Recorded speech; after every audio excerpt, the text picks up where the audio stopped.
In simple terms, we help turn houses into homes. We furnish homes for veterans and first responders who have just been placed into permanent housing from living on the streets.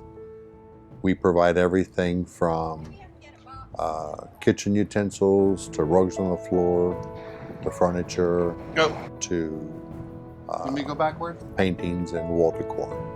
Whatever it takes to turn those four bare walls into a warm, loving home, that's what we do. We personalize the whole experience. We get to know the veteran. We sit down, we hang photos, we'll have lunch with them. We make it really special. I didn't expect this much furniture. Really, it surprised me when they came with all of this and this nice entertainment center. Blew my mind. When we meet these veterans, the first thing that occurs to me is that could be me. And if it were me, how would I feel? What would I need? On every visit we go to, I wish I could just grab a group of people and take them with us, because I don't think people realize that this is really happening and that the situation is so bad. The very first veteran that we serviced was in July of 2016. When we walked into his apartment, we were astounded. The only thing this vet had in his one-bedroom apartment was a blanket and a TV. He did have a TV, but it was sitting on the floor in front of his blanket. That's all he had.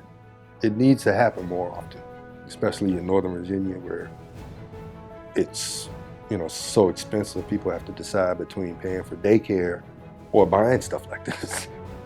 I don't know how we couldn't help him, especially knowing he's made sacrifices to put himself in a position to be present as a father.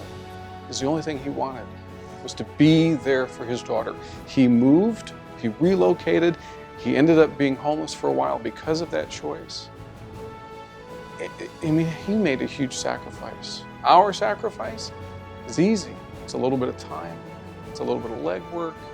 How can we find a thing to help him be the father that he really wants to be for his daughter?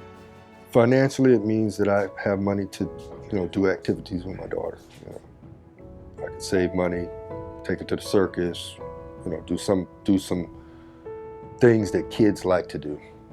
There was a part of me that put myself in her situation, to where if I had to come to my dad's and not see anything for me and see the situation he's in, it would be heartbreaking. I think my whole family, there's a sense of giving in our heart.